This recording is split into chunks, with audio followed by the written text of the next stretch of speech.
TV16 Toronto ਦੇਖ ਰਹੇ ਸਾਰੇ ਦਰਸ਼ਕਾਂ ਨੂੰ ਮੇਰੇ ਵੱਲੋਂ ਯਾਨੀ ਕਿ KS ਪਲ ਵੱਲੋਂ ਸਤਿ ਸ਼੍ਰੀ ਅਕਾਲ ਜੀ। ਸੋ ਮੈਂ ਹਾਜ਼ਰ ਹਾਂ ਜੀ ਤੁਹਾਡੀ ਕਚਹਿਰੀ 'ਚ ਪ੍ਰੋਗਰਾਮ ਲੈ ਕੇ ਖੁੱਲ੍ਹਾ ਸੱਦਾ। ਉਮੀਦ ਕਰਦਾ ਕਿ ਤੁਹਾਨੂੰ ਅੱਜ ਵਾਲਾ ਪ੍ਰੋਗਰਾਮ ਵੀ ਜਿਹੜਾ ਹੈ ਉਹ ਪਸੰਦ ਆਵੇਗਾ। ਪਹਿਲੇ ਪ੍ਰੋਗਰਾਮਾਂ ਦੀ ਤੁਸੀਂ ਫੀਡਬੈਕ ਸਾਡੇ ਤੱਕ ਪਹੁੰਚਦੀ ਕਰਦੇ ਹੋ, ਉਹਦੇ ਵਾਸਤੇ ਮੈਂ ਤੁਹਾਡਾ ਦਿਲੋਂ ਧੰਨਵਾਦੀ ਹਾਂ ਤੇ ਸਵਾਗਤ ਕਰਦਾ ਤੁਹਾਡਾ ਪ੍ਰੋਗਰਾਮ ਖੁੱਲ੍ਹਾ ਸੱਦਾ ਦੇ ਵਿੱਚ। ਤੇ ਆਓ ਅੱਜ ਦੇ ਟੌਪਿਕ ਵੱਲ ਚੱਲਦੇ ਹਾਂ ਸਿੱਧਾ। ਅੱਜ ਦਾ ਜਿਹੜਾ ਟੌਪਿਕ ਇਹ ਮੈਂ ਲਿਆ ਹੈਗਾ ਕਿ ਕਿਸਾਨੀ ਜਿਹੜਾ ਮੋਰਚਾ ਚੱਲ ਰਿਹਾ ਹੈਗਾ ਉਹਦੇ 'ਚ ਖੜੋਤ ਕਿਉਂ ਆਈ ਹੋਈ ਆ। ਬਹੁਤ ਸਾਰੇ ਸਵਾਲ, ਬਹੁਤ ਸਾਰਾ ਕੁਛ ਪਿਛਲੇ ਦਿਨਾਂ ਦੇ ਵਿੱਚ ਹੋਇਆ ਬੀਤਿਆ, ਬਹੁਤ ਕੁਛ ਅਜਿਹੀਆਂ ਕੁਛ ਘਟਨਾਵਾਂ ਘਟ ਜਾਂਦੀਆਂ ਨੇ, ਬਹੁਤ ਕੁਛ ਹੋ ਜਾਂਦਾ ਹੈਗਾ। ਅਜਿਹਾ ਵਾਪਰਦਾ ਜਦੋਂ ਅਸੀਂ ਕਿਸੇ ਸੰਘਰਸ਼ ਦੀ ਘੜੀ ਦੇ ਵਿੱਚ ਚੱਲ ਰਹੇ ਹੋਈਏ। ਪਰ ਸਾਨੂੰ ਹਰ ਉਸ ਪਹਿਲੂ ਦੇ ਉੱਤੇ ਵੀ ਨਜ਼ਰ ਮਾਰਨੀ ਪਏਗੀ। ਮੇਰਾ ਕਈ ਦਿਨਾਂ ਤੋਂ ਇਸ ਗੱਲ ਦੇ ਉੱਤੇ ਇਹ ਚੱਲ ਰਿਹਾ ਸੀਗਾ ਕਿ ਇਸ ਪ੍ਰੋਗਰਾਮ ਦੇ ਵਿੱਚ ਗੱਲ ਕੀਤੀ ਜਾਵੇ ਕਿਸਾਨੀ ਮੋਰਚੇ ਦੀ ਖੜੋਤ ਦੀ।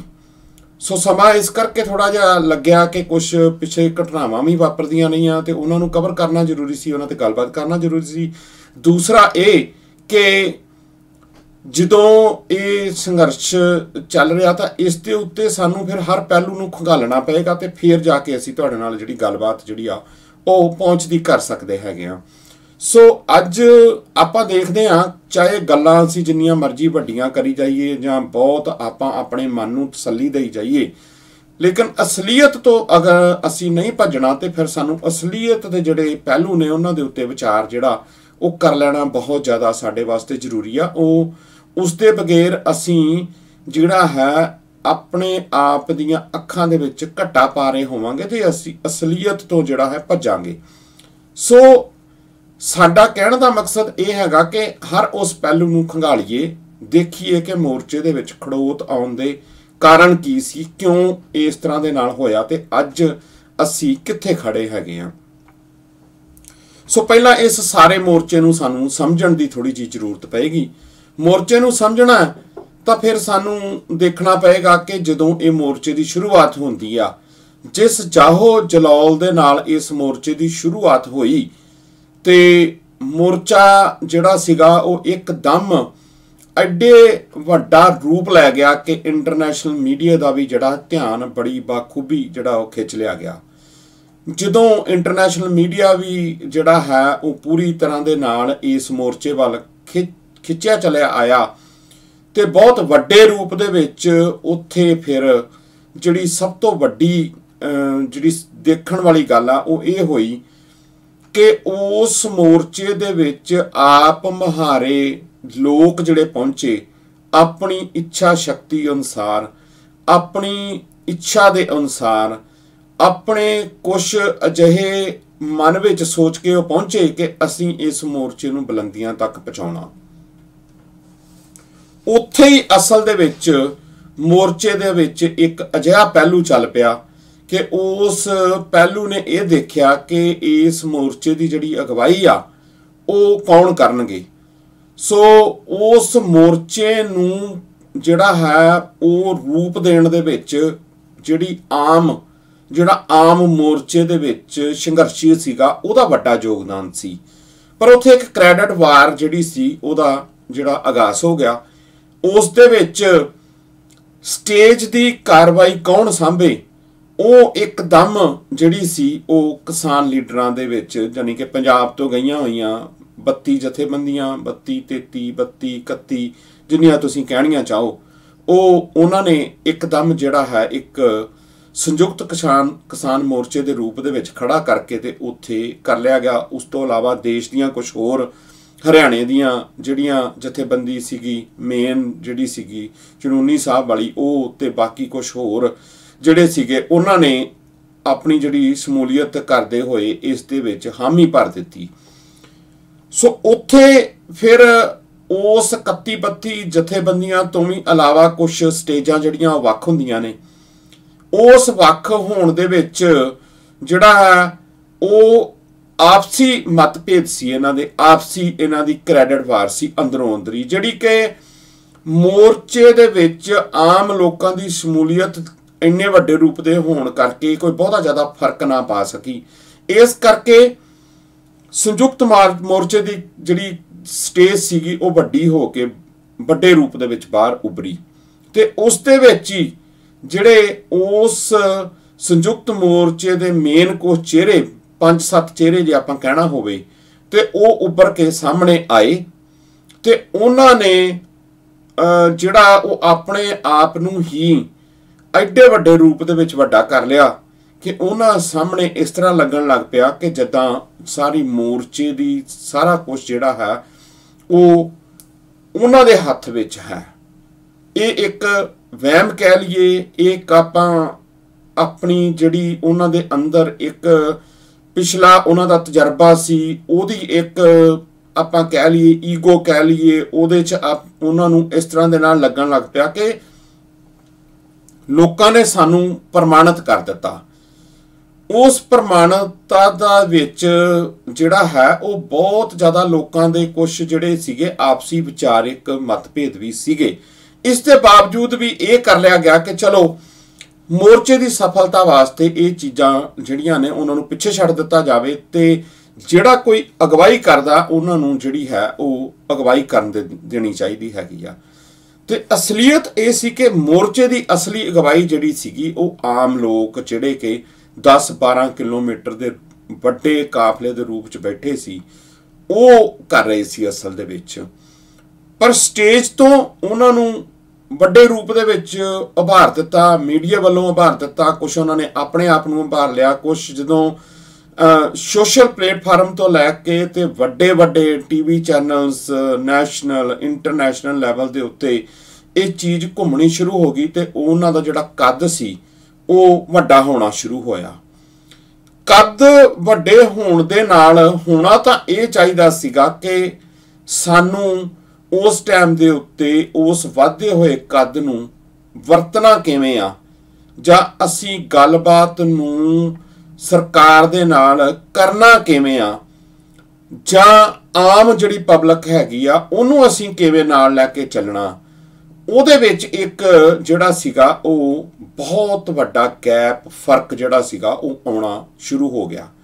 ਇਹ ਅਸਲੀਅਤ ਦੇ ਵਿੱਚ ਇਸ ਤਰ੍ਹਾਂ ਸੀਗਾ ਕਿ ਇਹ ਸਾਰਾ ਕੁਝ ਵਾਪਰ ਰਿਹਾ ਸੀ ਦਸੰਬਰ ਦੇ ਵਿੱਚ ਹੀ, ਅਸਲ ਦੇ ਵਿੱਚ ਦਸੰਬਰ ਦੇ ਅਖੀਰਲੇ ਦਿਨਾਂ ਦੇ ਵਿੱਚ ਬਹੁਤ ਸਾਰੀ ਗਰਾਊਂਡ ਲੈਵਲ ਤੋਂ ਸਾਡੇ ਕੋਲ ਰਿਪੋਰਟਿੰਗ ਪਹੁੰਚਦੀ ਰਹੀ ਜਿਹਦੇ ਵਿੱਚ ਕੁਝ ਨੌਜਵਾਨ ਜਿਹੜਾ ਤਬਕਾ ਸੀਗਾ ਉਹ ਇਤਰਾਜ਼ ਕਰਦਾ ਰਿਹਾ ਇਸ ਗੱਲ ਦਾ ਕਿ ਸਾਨੂੰ ਸਿਰਫ ਸਟੇਜਾਂ ਤੋਂ ਭਾਸ਼ਣ ਦੇ ਦਿੱਤਾ ਜਾਂਦਾ ਤੇ ਅਸੀਂ ਉਸ ਭਾਸ਼ਣ ਨੂੰ ਜਿਹੜਾ ਸੁਣ ਲੈਂਦੇ ਆ। ਕੁਝ ਗੱਲਾਂ ਤੇ ਸਾਡੇ ਵਿਚਾਰਕ ਮਤਭੇਦ ਨੇ, ਕੁਝ ਗੱਲਾਂ ਜਿਹੜੀਆਂ ਸਾਡੀਆਂ ਸੁਣੀਆਂ ਨਹੀਂ ਜਾ ਰਹੀਆਂ, ਸਾਨੂੰ ਪੁੱਛਿਆ ਨਹੀਂ ਜਾ ਰਿਹਾ ਹੈਗਾ, ਇਹ ਕੁਝ ਚੱਲਦਾ ਰਿਹਾ। ਲੇਕਿਨ ਉਹ ਗੱਲਾਂ ਇਸ ਕਰਕੇ ਦੱਬੀਆਂ ਗਈਆਂ ਕਿ ਇਸ ਨੂੰ ਇਸ ਤਰ੍ਹਾਂ ਦੇ ਨਾਲ ਨਾ ਆਭਾਰਿਆ ਜਾਵੇ ਤਾਂ ਕਿ ਮੋਰਚੇ ਨੂੰ ਕੋਈ ਕਿਸੇ ਕਿਸਮ ਦੀ ਜਿਹੜੀ ਹੈ ਉਹ ਨਾ ਪੱਖੀ ਹੁੰਗਾਰਾ ਨਾ ਮਿਲੇ, ਜਾਂ ਮੋਰਚੇ ਨੂੰ ਕੋਈ ਕਿਸੇ ਕਿਸਮ ਦੀ ਕੋਈ ਠੇਸ ਨਾ ਪਹੁੰਚੇ। ਬਹੁਤ ਸਾਰੇ ਮੀਡੀਆ ਜਿਹੜਾ ਸੀਗਾ ਉਹ ਚੁੱਪ ਸੀ, ਬਹੁਤ ਸਾਰੇ ਲੋਕ ਅਜਿਹੇ ਚੁੱਪ ਸੀ, ਬਹੁਤ ਸਾਰੇ ਅਜਿਹੇ ਬੁੱਧੀਜੀਵੀ ਚੁੱਪ ਸੀ, ਬਹੁਤ ਸਾਰੇ ਇਹੋ ਜਿਹੇ ਐਕਟਿਵਿਸਟ ਚੁੱਪ ਸੀ। ਲੇਕਿਨ ਉਸ ਚੁੱਪ ਨੂੰ ਜਿਹੜਾ ਹੈ ਸੰਯੁਕਤ ਕਿਸਾਨ ਮੋਰਚਾ ਕਹਿ ਲਈਏ ਜਾਂ ਕਿਸਾਨ ਮੋਰਚੇ ਦੇ ਕੁਝ ਜਿਹੜੇ ਆਗੂ ਸੀ ਉਹ ਉਹਨਾਂ ਦੀ ਕਮਜ਼ੋਰੀ ਸਮਝਦੇ ਰਹੇ ਤੇ ਆਪਣਾ ਜਿਹੜਾ ਕੱਦ ਸੀਗਾ ਉਹ ਵੱਡਾ ਕਰਦੇ ਗਏ।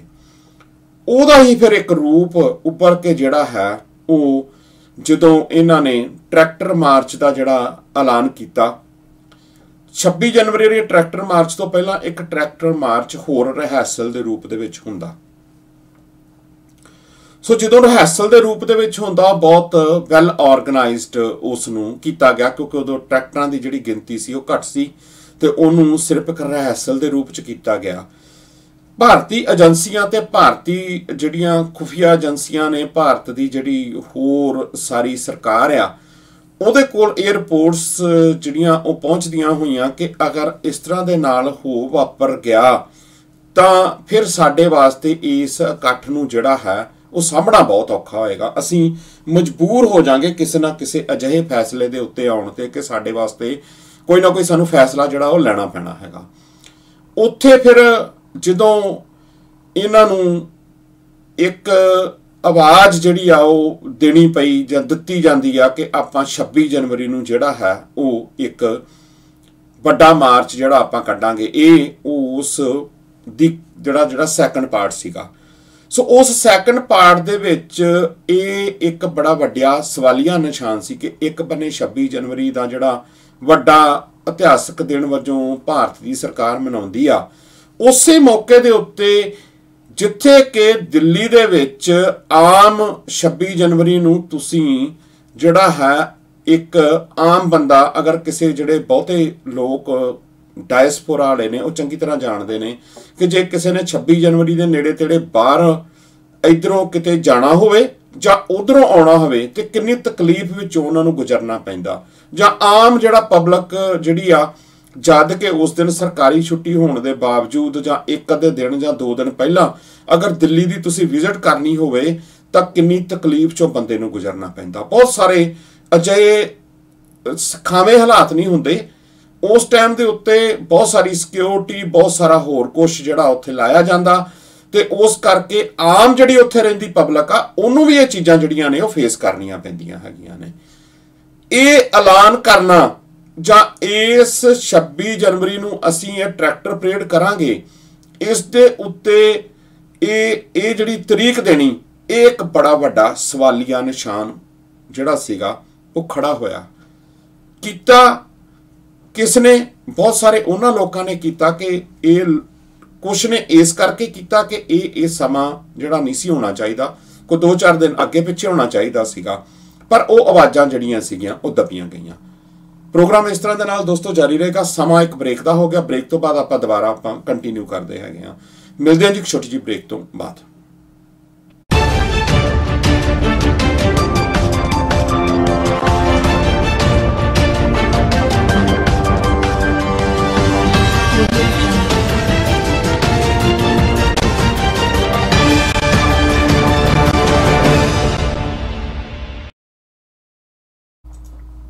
ਬ੍ਰੇਕ ਤੋਂ ਬਾਅਦ ਦਰਸ਼ਕੋ ਸਵਾਗਤ ਹੈ ਪ੍ਰੋਗਰਾਮ ਚਾਰੇ ਜੀ ਖੁੱਲਾ ਸੱਦਾ। ਉਮੀਦ ਕਰਦਾ ਤੁਹਾਨੂੰ ਪਸੰਦ ਆ ਰਿਹਾ ਹੋਵੇਗਾ। ਸੋ ਆਪਾਂ ਗੱਲਬਾਤ ਕਰਦੇ ਸੀ ਕਿ 26 ਤਰੀਕ ਦਾ ਦਿਨ ਕਿਉਂ ਰੱਖਿਆ ਗਿਆ, ਕਿੰਨੇ ਇਹ ਸਲਾਹ ਦਿੱਤੀ ਕਿ ਇੱਕ ਨਾਰਮਲ ਵੀ ਉਸ ਟਾਈਮ ਦੇ ਉੱਤੇ ਦਿੱਲੀ 'ਚ ਗੁਜ਼ਰਨਾ ਜਿਹੜਾ ਉਹ ਔਖਾ, ਤੇ 26 ਤਰੀਕ ਨੂੰ ਐਡਾ ਵੱਡਾ ਜਿਹੜਾ ਹੈ ਉਹ ਦੁਨੀਆ ਭਰ ਦੇ, ਖਾਸ ਤੌਰ ਦੇ ਉੱਤੇ ਪੰਜਾਬ, ਹਰਿਆਣਾ ਤੇ ਹਿਮਾਚਲ ਤੇ ਯੂਪੀ। ਹਿਮਾਚਲ ਚਲੋ ਜੇ ਆਪਾਂ ਛੱਡ ਵੀ ਲਈਏ ਤਾਂ ਜਿਹੜਾ ਯੂਪੀ ਦਾ ਏਰੀਆ ਹੈਗਾ, ਪੰਜਾਬ ਦਾ, ਬੜੇ ਵੱਡੇ ਰੂਪ ਦੇ ਵਿੱਚ ਜੋ ਆਪਾਂ ਦੇਖਿਆ, ਸਾਰੀਆਂ ਘਟਨਾਵਾਂ ਸਾਨੂੰ ਪਤਾ ਨੇ ਸਾਰੀਆਂ ਕਿਵੇਂ ਹੋਈਆਂ ਬੀਤੀਆਂ। ਸਵਾਲ ਇਹ ਪੈਦਾ ਹੁੰਦਾ ਕਿ 26 ਜਨਵਰੀ ਦਾ ਦਿਨ ਚੁਣਿਆ ਕਿਉਂ ਗਿਆ। ਸਵਾਲ ਉੱਠੇ ਵੀ ਲੇਕਿਨ ਉਹਨਾਂ ਨੂੰ ਵੀ ਦਬਾ ਲਿਆ ਗਿਆ। ਅਸਲ ਦੇ ਵਿੱਚ ਜੇ ਅਸਲੀਅਤ ਦੇਖਣੀ ਹੋਵੇ, ਕਈਆਂ ਲੋਕਾਂ ਨੂੰ ਇਹ ਸੁਣ ਕੇ ਅਜੀਬ ਵੀ ਲੱਗੇਗਾ, ਕਈਆਂ ਲੋਕਾਂ ਨੂੰ ਇਸ ਗੱਲ ਦੇ ਉੱਤੇ ਸ਼ਾਇਦ ਅਸਹਿਮਤੀ ਵੀ ਪ੍ਰਗਟ ਹੋ ਕਰਨ। ਅਸਲ 'ਚ ਮੋਰਚੇ ਦੀ ਖੜੋਤ ਜਿਹੜੀ ਸੀਗੀ ਉਹ 24 ਦੀ ਤਰੀਕ ਨੂੰ ਹੀ ਆ ਚੁੱਕੀ ਸੀ। ਕੋਈ 24 ਤਰੀਕ ਨੂੰ ਜਦੋਂ ਕਿਸਾਨ ਮੋਰਚੇ ਦੇ ਆਗੂ ਜਿਹੜੇ ਸੀਗੇ ਉਹ ਸਰਕਾਰ ਦੇ ਨਾਲ ਇਸ ਗੱਲਬਾਤ ਵਾਸਤੇ ਰਾਜੀ ਹੋ ਜਾਂਦੇ ਨੇ, ਜਾਂ ਇਸ ਗੱਲਬਾਤ ਵਾਸਤੇ ਜਿਹੜੇ ਉਹ ਮੀਟਿੰਗਾਂ ਕਰਨੀਆਂ ਸ਼ੁਰੂ ਕਰ ਦਿੰਦੇ ਨੇ ਕਿ ਸਾਨੂੰ ਰਿੰਗ ਰੋਡ ਦੇ ਉੱਤੇ ਜਿਹੜੀ ਆ ਮਾਰਚ ਕਰਨ ਦਿੱਤਾ ਜਾਵੇ। ਇੱਕ ਸੁਭਾਵਿਕ ਜੀ ਗੱਲ ਆ, ਜਿੱਦਾਂ ਮੈਂ ਪਹਿਲਾਂ ਗੱਲ ਕੀਤੀ ਆ ਕਿ ਜਦੋਂ ਐਡਾ ਵੱਡਾ ਉਹ ਭਾਰਤੀ ਗਣਤੰਤਰ ਦਿਵਸ ਵਜੋਂ ਮਨਾ ਰਹੇ ਹੋਣ ਜਾਂ ਉਸ ਨੂੰ ਇਸ ਰੂਪ ਦੇ ਵਿੱਚ ਮਨਾਇਆ ਜਾ ਰਿਹਾ ਹੋਵੇ ਤਾਂ ਸੁਭਾਵਿਕ ਜੀਆਂ ਗੱਲਾਂ ਨੇ ਕਿ ਇਹ ਪੋਸੀਬਲ ਵੀ ਨਹੀਂ ਹੋ ਸਕਦਾ ਹੈਗਾ। ਇਹ ਪੱਖ ਜਿਹੜਾ ਹੈ ਇਸ ਚੀਜ਼ ਨੂੰ ਕਿਸੇ ਨੇ ਸੋਚਿਆ ਨਹੀਂ ਕਿ ਜਾਂ ਕਿਸੇ ਨੇ ਜਾਣ ਬੁੱਝ ਕੇ ਜਿਹੜੀ 26 ਤਰੀਕ ਸੀਗੀ ਉਹ ਦਵਾਈ ਗਈ। ਸੋ 24 ਤਰੀਕ ਨੂੰ ਅਸਲ ਦੇ ਵਿੱਚ ਜਿਹੜੀ ਖੜੋਤ ਸੀਗੀ ਉਹ ਆਉਣੀ ਸ਼ੁਰੂ ਹੋ ਚੁੱਕੀ ਸੀਗੀ, ਕਿਉਂਕਿ ਜਦੋਂ ਅਸੀਂ ਆਪਣੇ ਜਿਹੜੇ ਡਿਸੀਜਨਸ ਲੈਂਦੇ ਆ ਜਾਂ ਆਪਾਂ ਕੋਈ ਡੇਟ ਦਿੰਦੇ ਆ, ਉਸ ਡੇਟ ਦੇ ਵਿੱਚ ਸਾਨੂੰ ਬਹੁਤ ਸੋਚ ਸਮਝ ਕੇ ਇਹ ਚੀਜ਼ਾਂ ਕਰਨੀਆਂ ਚਾਹੀਦੀਆਂ ਨੇ। ਸਵਾਲ ਵੀ ਉੱਠੇ ਕਿ ਅੱਜ 40 ਸਾਲ ਦਾ ਤਜਰਬਾ ਕਿੱਥੇ ਗਿਆ। ਫਿਰ ਜੋ 26 ਤਰੀਕ ਨੂੰ 25 ਤਰੀਕ ਨੂੰ ਨੌਜਵਾਨਾਂ ਨੇ ਕਿਸ ਤਰ੍ਹਾਂ ਦੇ ਨਾਲ ਉਸ ਸਟੇਜ ਨੂੰ ਜਿਹੜਾ ਹੈ ਉਹ ਕਾਬੂ ਕੀਤਾ, ਕਿੱਦਾਂ ਉਹਨਾਂ ਦਾ ਵਿਰੋਧ ਕੀਤਾ, ਸਾਰਾ ਕੁਝ ਹੋਇਆ ਬੀਤਿਆ। ਇਹ ਸਾਰਾ ਕੁਝ ਦੁਹਰਾਉਣ ਦੀ ਜ਼ਰੂਰਤ ਨਹੀਂ, ਪਰ ਦੁਹਰਾਉਣ ਦੀ ਜ਼ਰੂਰਤ ਉਹਨਾਂ ਪੱਖਾਂ ਨੂੰ ਹੈਗੀ ਆ ਕਿ ਜਿਹੜੇ ਇਹ ਪੱਖ ਇਸ ਮੋਰਚੇ ਦੀ ਖੜੋਤ ਦਾ ਕਾਰਨ ਬਣੇ। ਸੋ ਕਾਰਨ ਕਿ ਫਿਰ ਇਹਨਾਂ ਨੇ ਪਿੱਛੇ ਹੱਥ ਖਿੱਚੇ, ਪਿੱਛੇ ਗਏ, ਫਿਰ ਕੁਛ ਭੀੜ ਜਿਹੜੀ ਹੁੰਦੀ ਆ ਉਹ ਆਪ ਹੁਦਰੀ ਹੁੰਦੀ ਆ, ਫਿਰ ਉਹਨਾਂ ਨੇ ਆਪਣੇ ਤਰੀਕੇ ਦੇ ਨਾਲ ਜੋ ਉਹਨਾਂ ਨੂੰ ਆਇਆ, ਫਿਰ ਸਰਕਾਰ ਕੋ ਜੋ ਹੋਇਆ ਸਰਕਾਰ ਨੇ ਕੀਤਾ, फिर वो सारा भांडा जिहड़ा सीगा वो नौजवानों के सिर भन दिता गया। उहदे विच कईयां नूं कोई गदार लानिया गया, कईयां नूं कुछ पदवियां दित्तियां गईयां। हालात ये बने कि फिर वो जिहड़ा 27-28 वाला जिहड़ा सीगा वो मोर्चे का तकरीबन उस दिन भोग वांगू ही पै गया कि बहुत सारे लोग निराश मुड़े, कई उत्थे तक पहुँच नहीं पाए। सो सारी जिहड़ी जदों असीं इन्हां घटनावां नूं चंगी तरह दे नाल घोखदे आ ना, इतिहास जिहड़ा हुंदा ना वो सच नूं कढ के लैके आउंदा ते सच ही इतिहास हुंदा। इतिहास कदी जिहड़ा है वो फिर माफ नहीं करदा हैगा, चाहे उहदे विच किरदार किसी ने भी जिस किसी ने नैगेटिव निभाया उन्होंने नैगेटिव गरदानिया करदा ते जिन्हें किते पॉजिटिव जिहड़ा निभाया वो पॉजिटिव आ। पर इतिहास एकदम नहीं लिखिया जाता। इतिहास उदों लिखिया जाता जदों किसी चीज़ की सारी पूरी तरह दे नाल क्लैरिटी जिहड़ी आ वो आ जाती आ। जिहड़े कुछ आर्टिकल लिखे जा सकते हैं, कुछ स्टेटमेंटां दित्तियां जा सकदियां ने, कुछ तुसी टीवी चैनल दे उत्ते डिबेट्स कर सकते हुन्ने आ, लेकिन इतिहासक पहलू जिहड़ा हुंदा वो बहुत समा लगदा उस चीज़ नूं ते निर्णय लैण विच थोड़ा सानू इंतजार करना पैंदा कि कौन सही सी कौन गलत सी। पर लेकिन कुछ अजिहे साइन और कुछ अजिहे सिम्पटम्स बाहर आने शुरू हो जाते हैं कि जिहड़ा थोड़ा थोड़ा क्लैरिटी वाल सानू लैके जाते हैं, वो समा पाया सानू दिसने शुरू हो जाते हैं। उन्हां दे विचों ही ये चीज़ां साडे सामने आउणियां शुरू होईयां कि तकरीबन जदों ये लोग निराश होके मुड़े, फिर वो जिद्दां दे नाल उत्थे उन्होंने बीजेपी वालियां ने अटैक किया, RSS वालियां ने अटैक किया, किद्दां वो खड़े कौन, सवाल ये सीगा खड़े कौन। उहदे विच बहुत ज़्यादा वो पहलू जिथे लोग सानू जिहड़ा है वो ये गरदान दिंदे ने कि तुसीं अपनी एक रणनीति अनुसार अपनी जिहड़ी विचों इस दे विचों कोई खालिस्तानी मुहिम कढनी चाहुंदे हो, तां करके तुसीं ये पक्ष नूं उभारदे हैगे हो। पर असलीयत तो भज्जिया नहीं जा सकता। उत्थे खड़े कौन, गल ये सी, सवाल ये सी खड़े कौन। उत्थे बहुत सारे वो नौ जिहड़े सिख चेहरे वो खड़े जिन्हां ने आके, चाहे वो कोई भी मोर्चे सीगे उहदे विच आके उन्होंने डट के जिहड़ा सीगा उस चीज़ का विरोध किया। पर असलीयत ये सी कि वो जिहड़ा खड़ोत आउण दा जिहड़ा कारण सी वो बन चुकिया सीगा। इनू असीं अज बेशक अपनियां अखां ते पर्दा पा के ते अपने आप नूं दिलासे तां दिल नूं दे सकीए, पर असलीयत यही हैगी आ। सो वो खड़ोत जिहड़ी आ वो फिर हौली हौली फिर जिहड़ी कि उस टाइम के उत्ते क्रेडिट वार चलदी पई सी, ते फिर वो क्रेडिट वार जिहड़ी सी वो दोषां दे विच बदलनी शुरू हो गई कि मोर्चे नूं फलाणे बंदे ने ढाह ला दित्ती, फलाणे बंदा इहदा दोषी आ, फलाणे बंदे ने इहदे विच आके इस तरह दे नाल जिहड़ी सी वो खलन पा दिता। सवाल इत्थे पैदा हुंदा कि की वो बंदा, चाहे मैं किसी दा नाम लैना होवे जां दीप सिद्धू दा नाम लैना होवे, असी किसी दे कोई प्रशंसक नहीं हाँ, असी किसी दी कोई ये नहीं कि असी किसी दे वल झुका करते हैं, पर मैं ये गल करदा कि वो बंदा इन्ना पावरफुल सीगा कि वो सारियां नूं ही जिहड़ा सीगा वो इस किसान मोर्चे दे 32 जथेबंदियां तो जां बाकियां तो वो इन्ना पावरफुल आदमी हो गया कि उन्हें सारियां नूं ही अपने वस दे विच कर लिया। किड्डी मतलब कि जे सोचना होवे तां किड्डी साडी सोच दे उत्ते पड़दा पैण वाली गल हैगी आ, किड्डी क बंदा फिर वो पावर रखदा होएगा। ये सोचण वालियां गल्लां ने सारियां जिन्हां दे उत्ते असीं इन्हां नूं वसार दिंदे हैगे आ। सो ਜਦੋਂ ਤੁਸੀਂ ਇਹ ਚੀਜ਼ਾਂ ਨੂੰ ਖੰਗਾਲਦੇ ਹੋ ਤਾਂ ਦੇਖਦੇ ਹੋ ਨਾ, ਤਾਂ ਫਿਰ ਉਦੋਂ ਇਹ ਇਸ ਤਰ੍ਹਾਂ ਨਹੀਂ ਸੀ ਹੈਗਾ। ਇਹ ਇਸ ਤਰ੍ਹਾਂ ਸੀਗਾ ਕਿ ਉਹ ਲੋਕ ਜਿਹੜੇ ਅਸਲੀਅਤ ਦੇ ਵਿੱਚ ਉਸ ਮੋਰਚੇ ਦੀ ਅਗਵਾਈ ਕਰ ਰਹੇ ਸੀ, ਯਾਨੀ ਕਿ ਜਿਹੜਾ ਇੱਕ ਪੱਖ ਨੌਜਵਾਨਾਂ ਦਾ ਸੀਗਾ, ਇੱਕ ਪੱਖ ਉਹਨਾਂ ਦਾ ਸੀਗਾ ਜਿਹੜੇ ਥੋੜੇ ਜ਼ਿਆਦਾ ਐਕਟਿਵ ਸੀ, ਜਾਂ ਇੱਕ ਪੱਖ ਉਹ ਸੀ ਕਿ ਜਿਹੜੇ ਇਹ ਕਹਿੰਦੇ ਸੀਗੇ ਕਿ ਮੋਰਚੇ ਦੀ ਅਗਵਾਈ ਚਾਹੇ ਤੁਸੀਂ ਕਰਦੇ ਪਏ ਹੋ, ਲੇਕਿਨ ਸਾਡੀ ਸ਼ਮੂਲੀਅਤ ਇੱਥੇ ਮਾਇਨੇ ਰੱਖਦੀ ਆ, ਸਾਡੇ ਵਿਚਾਰਾਂ ਨੂੰ ਵੀ ਜਿਹੜਾ ਹੈ ਉਹ ਲਿਆ ਜਾਵੇ। ਸਾਡੇ ਹਰ ਬੰਦਾ ਸਟੇਜ ਤੇ 8-10 ਘੰਟਿਆਂ ਦੇ ਵਿੱਚ ਹਰ ਬੰਦੇ ਨੂੰ ਮੌਕਾ ਨਹੀਂ ਮਿਲ ਸਕਦਾ, ਲੇਕਿਨ ਸਾਡੀ ਜਿਹੜੀ ਆ ਉਹ ਕੋਈ ਗੱਲਬਾਤ ਸੁਣੀ ਜਾਵੇ, ਕਮੇਟੀਆਂ ਬਣਨ, ਕੋਈ ਲੋਕਾਂ ਦੇ ਆਪਸੀ ਜਿਹੜੀਆਂ ਕਿਸੇ ਨੂੰ ਉੱਥੇ ਮੌਜੂਦਾ ਮੁਸ਼ਕਲਾਂ ਨੇ ਉਹਨਾਂ ਦੇ ਕੋਈ ਹੱਲ ਕੱਢੇ ਜਾਣ। ਇਹ ਸਾਰਾ ਕੁਝ ਜਦੋਂ ਤੁਸੀਂ ਲੰਬੇ ਸੰਘਰਸ਼ ਦੀ ਗੱਲ ਕਰਦੇ ਹੋ ਤਾਂ ਫਿਰ ਇਹੋ ਜਿਹੀਆਂ ਵਿਉਂਤਬੰਦੀਆਂ ਬਣਦੀਆਂ ਨੇ। ਉਸ ਵਿਉਂਤਬੰਦੀਆਂ ਬਣਨ ਦੀ ਬਜਾਏ ਉੱਥੇ ਜਿਹੜੇ ਕਿਸਾਨ ਮੋਰਚੇ ਦੇ ਕੁਝ ਲੀਡਰ ਸੀ, ਜਿਹਦੇ ਚ ਰਾਜੇਵਾਲ ਸੀ, ਡੱਲੇਵਾਲ ਸੀ, ਜਾਂ ਉਹਦੇ ਵਿੱਚ ਹੋਰ ਬੜੇ ਨਾਂ ਲਏ ਜਾ ਸਕਦੇ ਨੇ, ਉਹਨਾਂ ਨੇ ਇੱਕ ਆਪਣਾ ਜਾਂ ਗਰਾਹਾਂ ਗਰੁੱਪ ਸੀਗਾ, ਉਹਨਾਂ ਨੇ ਆਪਣੇ ਹਿਸਾਬ ਦੇ ਨਾਲ ਹੀ ਆਪਣੇ ਆਪ ਨੂੰ ਜਿਹੜਾ ਸੀਗਾ ਇੱਕ ਤਾਂ ਵੱਖ ਕਰ ਲਿਆ। ਉਹ ਕਹਿੰਦੇ ਜੀ ਅਸੀਂ ਵੱਖ ਹਾਂ ਇਹਨਾਂ ਚੀਜ਼ਾਂ ਤੋਂ, ਜਿਹੜਾ ਸਾਡੇ ਮੋਰਚੇ ਨੂੰ ਢਾਹ ਲਾਉਂਦਾ। ਅਸਲੀਅਤ ਉਹਨਾਂ ਨੂੰ ਇਸ ਗੱਲ ਦਾ ਪਤਾ ਹੀ ਨਹੀਂ ਲੱਗਿਆ ਕਿ ਭਾਈ ਅਸਲੀਅਤ ਮੋਰਚਾ ਤੁਸੀਂ ਨਹੀਂ ਚਲਾ ਰਹੇ ਇਕੱਲੇ, ਮੋਰਚੇ ਦੀ ਜਿਹੜੀ ਰੀੜ੍ਹ ਦੀ ਹੱਡੀ ਆ ਉਹ ਲੋਕ ਨੇ, ਉਹ ਸੰਘਰਸ਼ੀ ਲੋਕ ਨੇ ਜਿਹੜੇ ਆ ਕੇ ਨਾਲ ਤੁਹਾਡੇ ਬੈਠੇ ਨੇ। ਤੁਸੀਂ ਇਕੱਲੇ 5-7 ਜਾਣੇ ਜਾਂ 10-20 ਜਾਣੇ ਜਾਂ 32 ਜਾਣੇ ਇਸ ਮੋਰਚੇ ਨੂੰ ਨਹੀਂ ਚਲਾ ਸਕਦੇ, ਜਾਂ ਇਹਦੇ ਪਿੱਛੇ ਜਿਹੜੀ ਲੱਗੀ ਹੋਈ ਲੋਕਾਂ ਦੀ એનર્ਜੀ ਆ, ਲੋਕਾਂ ਦਾ ਪੈਸਾ ਹੈ, ਉਹ ਅਲੱਗ-ਅਲੱਗ ਪਰੰਪਰਾਵਾਂ ਤੋਂ ਆਇਆ ਹੋਇਆ, ਉਹਦੀ ਸ਼ਮੂਲੀਅਤ ਦਾ ਕਾਰਨ ਆ ਤੁਹਾਡਾ ਮੋਰਚਾ, ਉਹ ਹੱਡੀ ਆ ਤੁਹਾਡੀ। ਪਰ ਉਹਨੂੰ ਉਹਨਾਂ ਨੇ ਜਿਹੜਾ ਹੈ ਉਹ ਕੱਢਦੇ ਗਏ।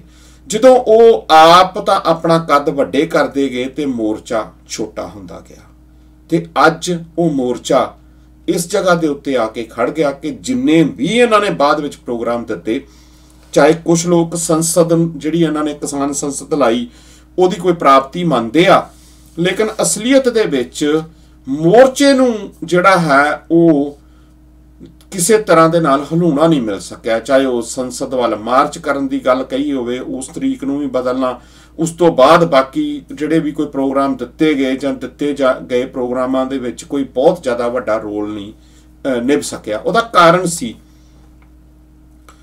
ਉਹਦਾ ਕਾਰਨ ਇਹ ਸੀਗਾ ਕਿ ਇਹਨਾਂ ਨੇ ਅਸਲੀਅਤ ਦੇ ਵਿੱਚ ਆਪਣੇ ਆਪ ਨੂੰ ਜਦੋਂ ਵੱਡਾ ਕਰ ਲੈਂਦਾ ਇਨਸਾਨ, ਤੇ ਫਿਰ ਉਹ ਦੂਜਿਆਂ ਨੂੰ ਛੋਟਾ ਸਮਝਣ ਲੱਗ ਪੈਂਦਾ।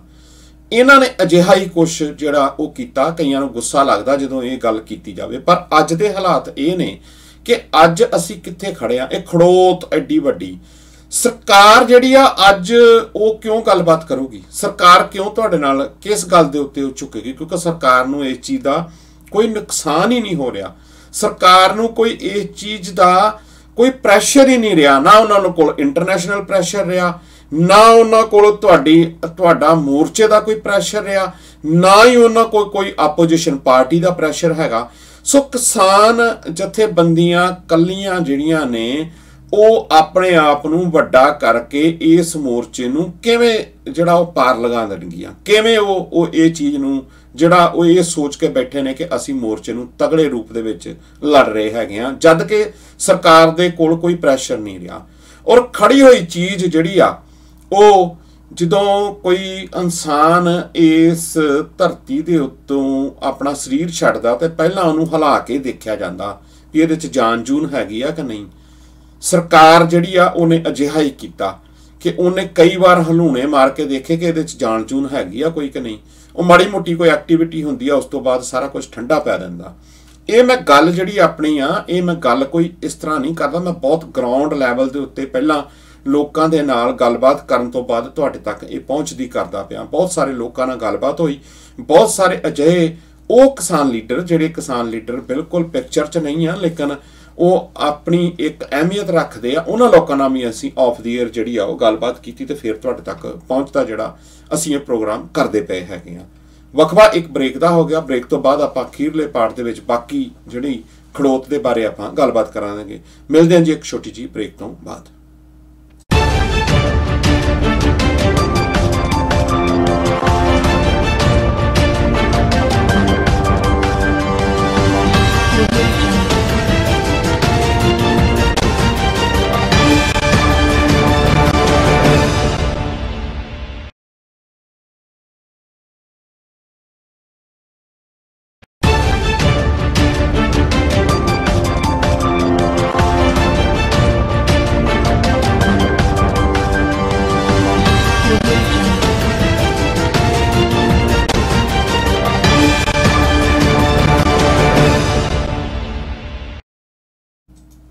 ਬ੍ਰੇਕ ਤੋਂ ਬਾਅਦ ਦਰਸ਼ਕੋ ਸਵਾਗਤ ਹੈ। ਪ੍ਰੋਗਰਾਮ ਚੱਲ ਰਿਹਾ ਜੀ ਖੁੱਲਾ ਸੱਤਾ। ਉਮੀਦ ਕਰਦਾ ਤੁਹਾਨੂੰ ਪ੍ਰੋਗਰਾਮ ਪਸੰਦ ਆ ਰਿਹਾ ਹੋਵੇਗਾ।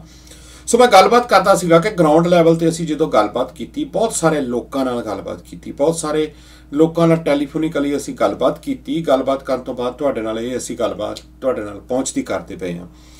ਉਹਦੇ ਵਿੱਚ ਬਹੁਤ ਸਾਰੇ ਸਵਾਲ ਸੀ ਲੋਕਾਂ ਦੇ, ਜਿਹੜੇ ਸਿਰੜੀ ਲੋਕ ਉੱਥੇ ਬੈਠੇ ਹੋਏ ਆ। ਬਹੁਤ ਸਾਰੇ ਲੋਕ ਤਾਂ ਉੱਥੋਂ ਵਾਪਸੀ ਕਰ ਚੁੱਕੇ ਨੇ, ਸਿਰੜੀ ਲੋਕ ਬੈਠੇ ਨੇ, ਕੁਝ ਨੌਜਵਾਨ ਬੈਠੇ ਨੇ, ਕੁਝ ਬਜ਼ੁਰਗ ਬੈਠੇ ਨੇ।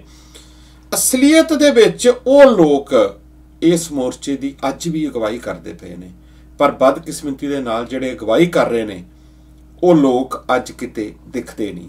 ਉਹ ਲੋਕਾਂ ਦੀ ਕਿਤੇ ਅੱਜ ਜਿਹੜੇ ਬੈਠੇ ਹੋਏ ਮੋਰਚੇ ਦੀ ਅਸਲੀ ਅਗਵਾਈ ਕਰਦੇ ਨੇ ਉਹਨਾਂ ਦੀ ਪੁੱਛ ਪ੍ਰਤੀਤ ਵੀ ਨਹੀਂ ਕਰਦੇ।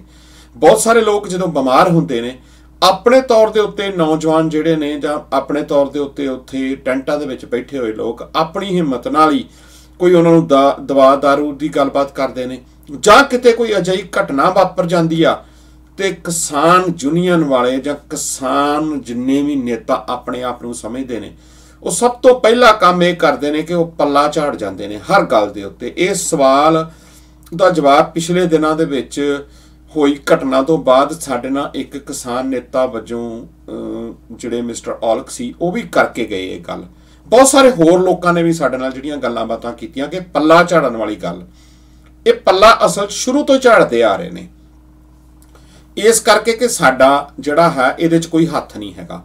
ਜਦੋਂ ਤੁਸੀਂ ਕਿਸੇ ਚੀਜ਼ ਦੀ ਅਗਵਾਈ ਕਰ ਰਹੇ ਹੋ, ਜਦੋਂ ਤੁਸੀਂ ਕਿਸੇ ਚੀਜ਼ ਨੂੰ ਲਈ ਲੜਾਈ ਲੜ ਰਹੇ ਹੋ ਤੇ ਉੱਥੇ ਤੁਸੀਂ ਜਦੋਂ ਪੱਲਾ ਝਾੜਨਾ ਸ਼ੁਰੂ ਕਰ ਦਿੰਦੇ ਹੋ ਤਾਂ ਫਿਰ ਜਿਹੜੇ ਮੋਰਚੇ ਦੇ ਪਿੱਛੇ ਆਣ ਕੇ ਖੜਨ ਵਾਲੇ ਲੋਕ ਨੇ ਉਹਨਾਂ ਦੀ ਗਿਣਤੀ ਹਮੇਸ਼ਾ ਘਟ ਜਾਇਆ ਕਰਦੀ ਆ। ਕਿਉਂਕਿ ਜਿੱਥੇ ਕੋਈ ਵਾਲੀ ਵਾਰਸ ਨਹੀਂ, ਕੋਈ ਮਾਂ-ਬਾਪ ਨਹੀਂ ਬਣਨ ਦੀ ਕੋਸ਼ਿਸ਼ ਕਰਦਾ ਜਾਂ ਬਣਦਾ ਨਹੀਂ, ਤਾਂ ਫਿਰ ਉਹਨਾਂ ਚੀਜ਼ਾਂ ਦੇ ਵਿੱਚ ਇਸ ਤਰ੍ਹਾਂ ਦੇ ਨਾਲ ਹੀ ਖੜੋਤ ਆਉਂਦੀ ਆ। ਇਦਾਂ ਦੇ ਨਾਲ ਹੀ ਜਿਹੜਾ ਉਹ ਹੌਲੀ ਹੌਲੀ ਜਿਹੜੇ ਲੋਕਾਂ ਦੇ ਵਿੱਚ ਨਿਰਾਸ਼ਤਾ ਪੱਲੇ ਪੈ ਜਾਂਦੀ ਆ। ਅੱਜ ਵੀ ਬਹੁਤ ਸਾਰੇ ਉੱਥੇ ਜਿਹੜੇ ਬੈਠੇ ਹੋਏ ਲੋਕ ਨੇ ਉਹ ਨਿਰਾਸ਼ਤਾ ਦੇ ਵਿੱਚ ਨੇ, ਲੇਕਿਨ ਉਹਨਾਂ ਦਾ ਆਪਣਾ ਸਿਰੜ ਆ। ਉਸ ਸਿਰੜ ਦਾ ਕਾਰਨ ਇਹ ਆ ਕਿ ਕੁਝ ਬੰਦੇ ਗੁਰੂ ਸਾਹਿਬ ਨੂੰ ਪ੍ਰਣਾਏ ਹੋਏ ਨੇ, ਉਹ ਗੁਰੂ ਸਾਹਿਬ ਦੇ ਉੱਤੇ ਓਟ ਆਸਰੇ ਨੂੰ ਲੈ ਕੇ ਬੈਠੇ ਨੇ। ਜੇ ਕੋਈ ਇਹ ਸਮਝੇ ਕਿ ਉਹ ਲੋਕ ਇਹਨਾਂ ਜਿਹੜੇ ਕਿਸਾਨ ਲੀਡਰ ਨੇ ਇਹਨਾਂ ਦੇ ਸਿਰ ਦੇ ਉੱਤੇ ਬੈਠੇ ਹੋਏ ਨੇ, ਤੇ ਅਜਿਹਾ ਬਿਲਕੁਲ ਨਹੀਂ। ਉਹ ਸਿਰਫ ਉਸ ਗੁਰੂ ਦੇ ਓਟ ਆਸਰੇ ਅਨੁਸਾਰ ਬੈਠ ਕੇ ਆਪਣਾ ਜਿਹੜਾ ਕੰਮ ਆ, ਆਪਣਾ ਜਿਹੜਾ ਉਹ ਸੰਘਰਸ਼ ਆ, ਉਹਨੂੰ ਚਲਾ ਰਹੇ ਹੈਗੇ ਨੇ। ਪਰ ਸਵਾਲ ਇਹ ਪੈਦਾ ਹੋ ਜਾਂਦਾ ਕਿ ਇਹ ਖੜੋਤ ਕਿੰਨੀ ਦੇਰ ਚੱਲੂਗੀ। ਇਸ ਖੜੋਤ ਦੇ ਨਾਲ ਅਸਲ ਦੇ ਵਿੱਚ ਜਿਹੜਾ ਮਨੋਬਲ ਟੁੱਟੇਗਾ ਜਾਂ ਮਨੋਬਲ ਜਿਹੜਾ ਟੁੱਟ ਰਿਹਾ ਲੋਕਾਂ ਦਾ, ਉਹਦਾ ਉਹ ਜ਼ਿੰਮੇਵਾਰ ਕੌਣ ਆ? ਅਸਲੀਅਤ ਦੇ ਵਿੱਚ ਇਸ ਗੱਲ ਦੇ ਉੱਤੇ ਸਾਨੂੰ ਗੱਲਬਾਤ ਸੋਚਣੀ ਪਏਗੀ।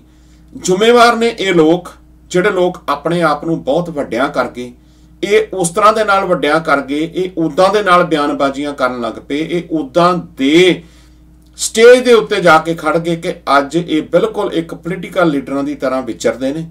ਇਹ ਸੋਚਦੇ ਨੇ ਕਿ ਅਸੀਂ ਆਪਣੇ ਤਰੀਕੇ ਦੇ ਨਾਲ ਜੋ ਗੱਲ ਕਹਿਣੀ ਆ ਉਹ ਆਪਣੇ ਠੋਸ ਤਰੀਕੇ ਦੇ ਨਾਲ ਅਸੀਂ ਕਹਿ ਦੇਣੀ ਆ।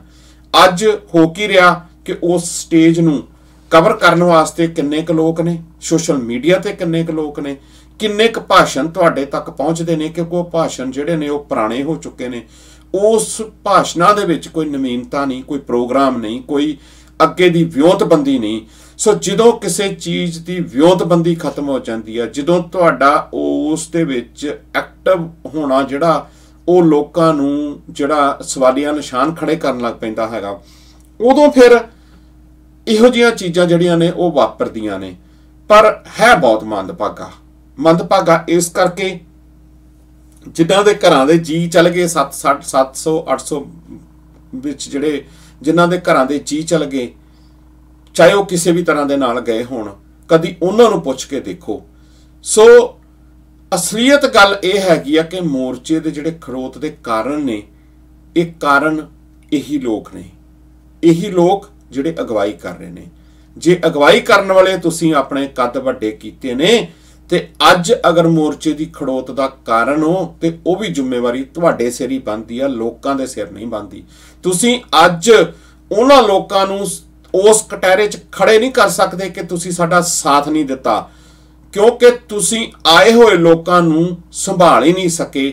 ਤੁਹਾਡੀ ਕੋਈ ਵਿਉਂਤਬੰਦੀ ਨਹੀਂ ਸੀ, ਤੁਹਾਡਾ ਡੇਟ ਦੇਣਾ ਗਲਤ ਸੀ, ਤੁਹਾਡੀ ਮੋਰਚੇ ਨੂੰ ਅਸਲੀ ਰੂਪ ਦੇ ਵਿੱਚ ਅਗਵਾਈ ਦੇਣ ਦੇ ਵਿੱਚ ਤੁਸੀਂ ਅਸਫਲ ਰਹੇ ਹੋ।